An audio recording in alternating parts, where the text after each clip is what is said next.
All right, guys, let's look at the chapter on agreement. In this chapter, we'll define what agreement is. We'll define an offer. We'll look at express and implied offers. We'll look at special types of offers. We'll look at how to terminate an offer, what a counteroffer is. We'll describe how offers are terminated by operation of law. We'll define acceptance and apply the mirror image rule. So jumping right in, an agreement is a voluntary exchange of promises between two or more legally competent persons to do something, and it requires meeting of the minds, and we call this meeting of the minds mutual assent. A contract is an agreement that is enforceable in a court of law. So every contract is an agreement, but not every agreement is a contract. For instance, we could have an agreement to meet for dinner tonight, but if you don't show up, I probably don't have any way to pursue you in court for that. It was just an agreement that we had. If, however, we have some kind of mutual exchange that results in a legally enforceable contract, that's a little different.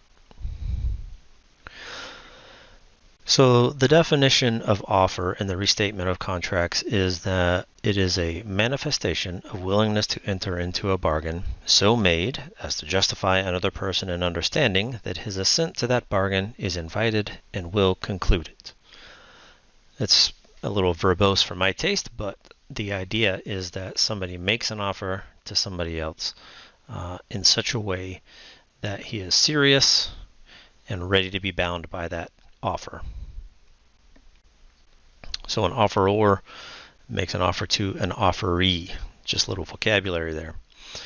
The requirements for an offer to be effective is we need to have objective intent. We have definite or at least reasonably certain terms, and the offer needs to be communicated to the offeree.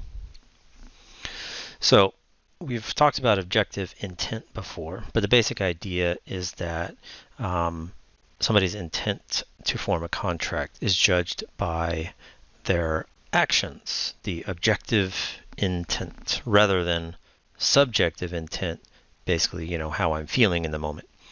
But we judge it by the reasonable person standard and say, based on this person's words and actions, does it look to a reasonable person as though this person was ready to be bound by those words, and then we can make a judgment that way.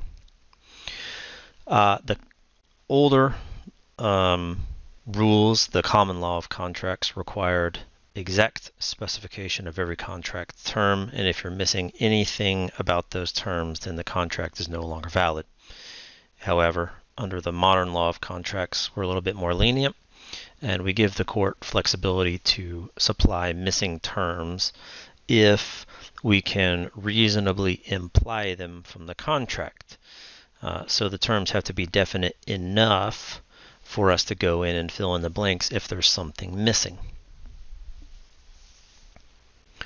So looking at the express terms of an offer, there are going to be some implied terms later, but the express terms have to be clear enough for the offeree to be able to decide whether to accept or reject them. Now, to be definite, we need to include the who, what, when, and how much of a deal. So who, identifying who the parties are to the contract. What, identifying the subject matter. What is the property to be sold? What is the service to be performed? That's the subject matter. What is the heart of the deal? When does performance need to happen? And how much, in other words, how much consideration is to be paid? And again, consideration can be money. It can be some act. It can be the giving up of the right to do something. Those are all consideration. Outside of express terms, we have some implied terms. Let's say something is missing in the contract. Something is not 100% clear.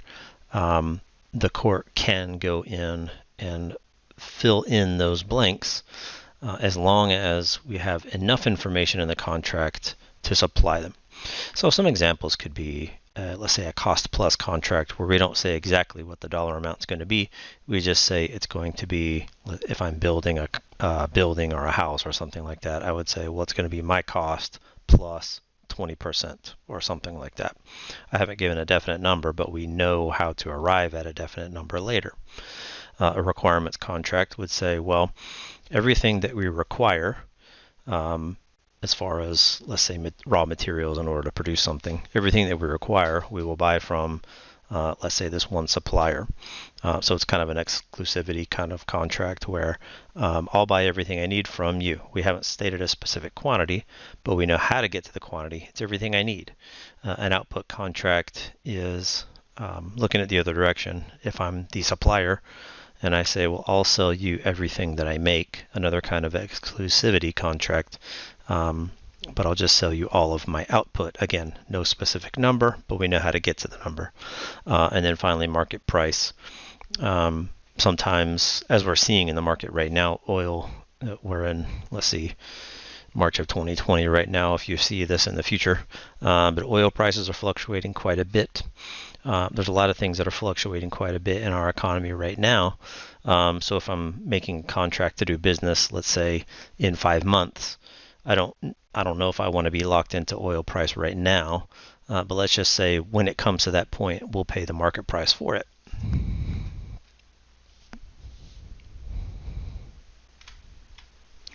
So this case here is a good example of, even if you don't read a contract, doesn't mean you can't be bound by it. A lady goes to a casino, she sits down at a slot machine, and on the side of the slot machine are the terms of using the slot machine. And one of the terms written on there is that the casino isn't responsible for machine malfunctions. So if something goes wrong, they're not liable for that. So a lady sits down, and the way the things line up in the slot machine should have paid her $1.85, but it instead awarded her $41 million. So, she thinks she's hit the lottery, goes to collect, and the casino refuses to pay $41 million. Instead, they'll just give her the $1.85, saying the machine malfunction. They're not responsible for paying out that, very exorbitant amount of money. She claims, well, she didn't even know there was any terms. She can't be party to a contract she didn't read. And, courts just aren't generally very friendly to somebody claiming that they can't be bound to something that they didn't read or weren't aware of. Basically, it was there. It was posted publicly. She had the opportunity to read it. Just because she didn't read it doesn't mean she's not bound to those terms. So there's some special kind of offers. The first among them being advertisements. Generally, if you see an commercial or an advertisement in a newspaper or magazine or on the radio, something like that, generally advertisements aren't actually treated as offers themselves. They're really invitations for people to come make them an offer to buy something. And that's 99.9% of advertisements are going to be treated as invitations to make an offer. The exception would be if the person making the advertisement was so definite and so specific as to say that we're selling this, let's say we're selling a car, for example, we're selling this one specific car with these specifications for this specific price.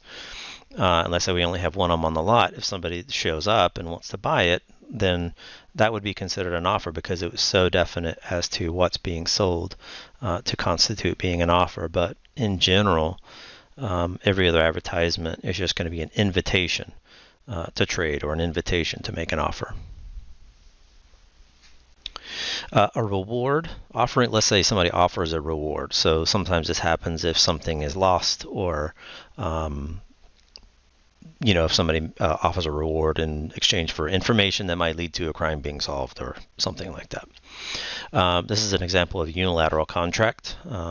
They're making the offer out there, and in order to accept the offer, the person has to actually perform whatever the act is. So they have to, find the lost item and return it, or provide information to the police that might lead to an arrest or something like that. So it's a different kind of offer. Auctions. So there's a couple different kind of auctions. We generally make them into two categories, an auction with reserve and an auction without reserve.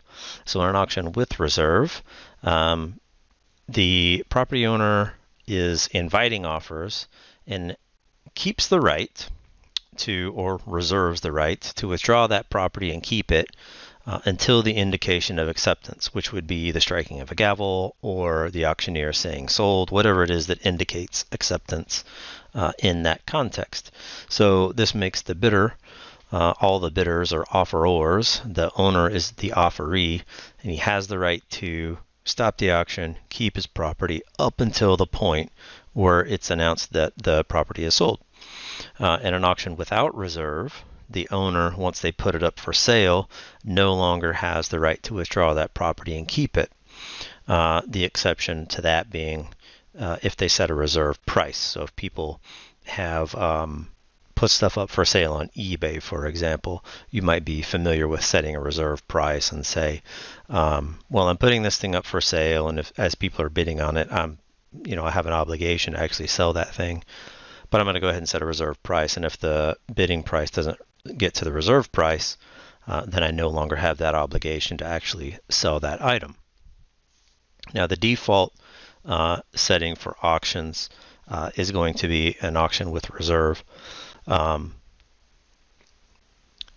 if it's going to be an auction without reserve, I have to specifically state that ahead of time. Otherwise, we just assume all auctions are with reserve.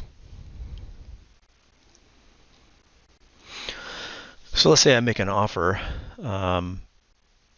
but I change my mind and I no longer want that offer to be good. So I can revoke it. That's revocation. I can either expressly with my words or implied with my behavior withdraw that offer, and that terminates it, and no longer can anybody come along and accept it. I can revoke an offer anytime before somebody accepts that offer, and a revocation is generally effective when it is received by the offeree, whenever it's communicated to them. This was a much bigger deal when people used to mail things.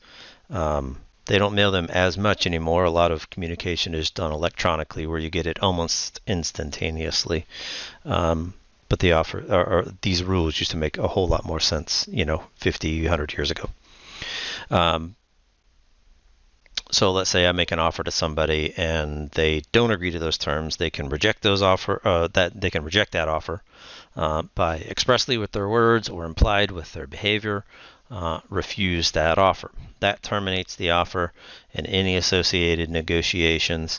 If the offeree, after rejecting it, changes their mind, we have to make a new offer and starting over again to try to get back into negotiations to try to close that deal. And again, a rejection is generally effective when the offeror receives that rejection.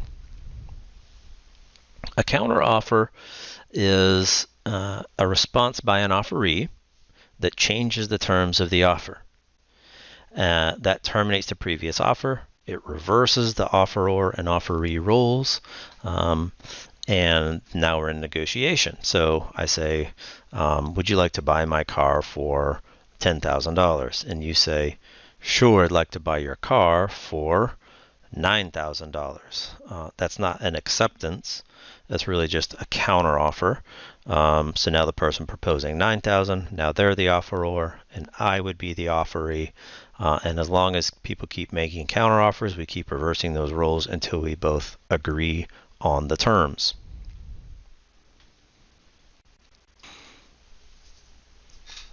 In this case, it involved the sale of a piece of real estate. Ellen made an offer to buy some property owned by the Melvins, and so she signed a document that would be an offer to purchase the real estate.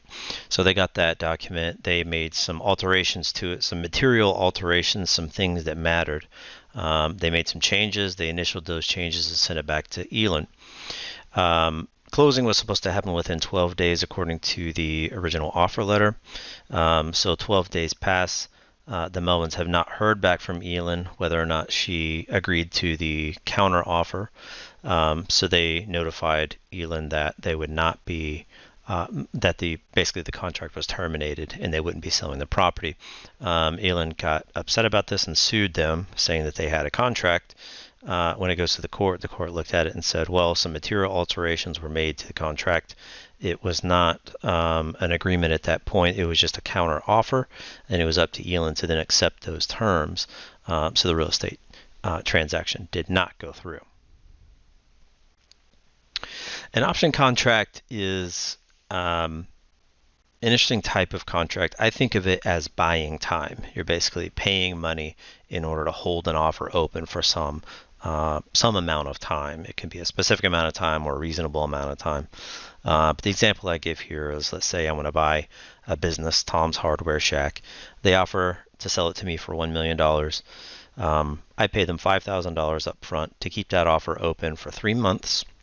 So I can do due diligence, looking at financial statements, just making sure that everything is okay with the business and there's nothing hiding somewhere that would harm the value of that business. So during that option period, they have to honor the terms of their original $1 million offer. I'm probably also going to put some terminology in there saying that they can't sell the business to anybody else during that time. So if the 3 months elapses, the option has expired, and then they can change the terms however they want to. But as long as I make the purchase or close the deal within those 3 months, then they have to honor the original offer that they made.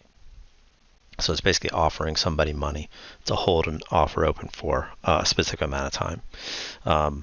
Me and my wife are selling my house right now. Somebody has offered to buy it for a specific price. We've agreed to it. They have basically about a 20-day due diligence period where they get the house inspected and appraised and just make sure there's nothing wrong with the house, and so they can secure financing and all that stuff. They've given me a certain amount of money to hold that offer open, and as long as I'm under contract, I can't sell the house to anybody else. I don't want to do anything to damage the house. So it's basically an option to just keep that offer open for a specific amount of time.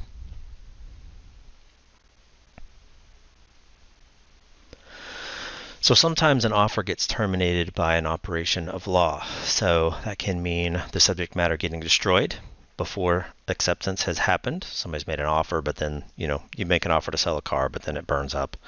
The person who made the offer or the offeree dies or becomes mentally incompetent in some way. If this happens prior to acceptance, then the offer is terminated and can no longer be accepted. Sometimes the subject matter becomes illegal while we're waiting on acceptance. So I make an offer and then Congress passes some law making whatever I'm doing illegal, and thus we can't make good on the contract. And then also in the offer, I can state a time period during which they have to accept the offer or else it's terminated. So I say, I'll sell you my car for $5,000. This offer is going to terminate in 5 days. If they don't accept within that 5-day period, then the offer terminates.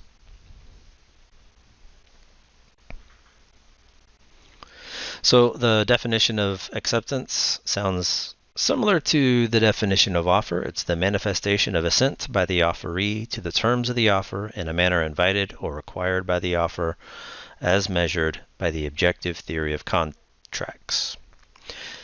My translation is just that the offeree agrees to the terms of the offer.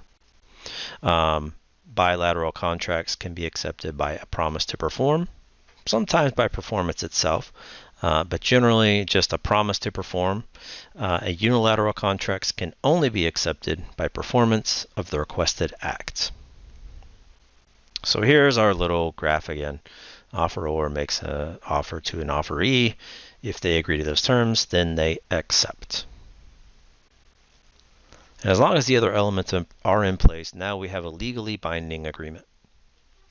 Now, acceptance needs to happen in an unequivocal manner, meaning I'm going to make it clear and unambiguous that I accept those terms. There should really only be one interpretation of the words I use to accept, and my acceptance shouldn't contain conditions or exceptions. So some examples of words used here. So we have a guy who says, okay, I accept your terms, but I'm not happy about it. That would be considered probably a grumbling acceptance, which is probably it still probably counts as acceptance. And now let's say somebody says, well, it sounds good, but I'm not really sure. This is what we call equivocation, being ambiguous with our terms, not really being pinned down to anything. This would not be considered acceptance. And then let's say a third person says, well, it sounds good if you include an extra car in the deal. Now we've added a condition to it. This is not acceptance of an offer, rather it's probably just considered a counter offer. The mirror image rule says that for an acceptance to exist, the offeree needs to accept the terms as stated in the offer. In order, they need to agree to everything that's in the offer without modifying the terms. If we modify the terms, that constitutes a counteroffer, and now we're just in negotiations. Sometimes people might want to use silence as acceptance. Hey, if you want to buy my car, I'll sell it to you for $5,000. If you agree, don't say anything in the next 5 seconds. All right, that's generally not going to be good enough to constitute acceptance. The exception being if we agree to it ahead of time. So if the offeree indicates that silence can mean assent, they have to agree to that ahead of time, meaning they probably signed an agreement indicating that silence would be acceptable, or they just sign an agreement indicating that continuing acceptance until further notification. Sometimes, rather than having a signed agreement, we can just look at prior dealings between parties and say, well, this is the way they've done business in the past. Everything had worked for them in the past, so we'll just take those prior dealings as being an indication that silence is good for acceptance. This used to be a big issue for, in the early days of the latter days of cassette tapes and the early days of CDs. There were these two big companies, Columbia House and BMG, that would sell people CDs for very cheap, which is very attractive. One of the catches to the deal was they would give you this postcard every month, and what you needed to do was the postcard let you know about some new artist and some album they were trying to promote at the time, and if you didn't do anything, they would mail you that CD and then charge you for it. If you didn't want that CD, you needed to check a box on the postcard and mail it back to them. So this happened to me a couple times where I just lost the postcard or just forgot to sign it and send it back, and they sent me some CD and then charged me 15 or 20 bucks for it. That kind of thing is just a little questionable. They ended up having to discontinue that practice. I think they just got in a little bit of trouble legally. But again, silence as acceptance, not generally good enough unless we agree to it ahead of time. The acceptance upon dispatch rule, or the mailbox rule, is a common law rule saying that acceptance is effective when it is dispatched, even if it is lost in transmission. Again, this used to be a much bigger deal when people were snail mailing things back and forth. And let's say we had an offer out to multiple people, and we had multiple people accept via sending a snail mail letter, and then one of them gets there sooner than the other one. How do we figure out who accepted first? So the general rule at the time was, well, whoever sent their letter first, even if it gets lost, even if it got there after somebody else who mailed theirs after, the person who dispatched the letter first would have accepted. So if you're worried about this happening, if the nature of your business is something where you might have to worry about this, one way to just get rid of the ambiguity there is just say, in the offer, say, acceptance is only effective when I, as the offeror, receive it. So if I modify the terms of the offer such that acceptance is only effective when received, I can override that mailbox rule, creating my own rule And that's one way to handle that if you ever have to draw up your own contracts one day. So the way in which I accept an offer maybe makes a difference, whether I'm doing snail mail versus fax versus email or text message or whatever the method of communication might be. I have to look at and say, well, is there a specific way they wanted acceptance to happen? Can I accept just any old way I want to, or is there a certain way I have to do it? Generally, we say acceptance is okay in any method that's commercially reasonable, unless the offer specifically states that acceptance has to be made in a specific way. So if we have a history of doing business together, or if there's just a method of communication that's normal within a particular industry or within a particular type of deal, then we could have implied authorization, just meaning whatever method is acceptable in that context is completely fine. If I want to be very specific about it, I would call that express authorization, saying here's the specific way that you need to accept. It has to be done by fax to this specific number or something like that. Then that's express authorization. So that's it for the chapter on agreement.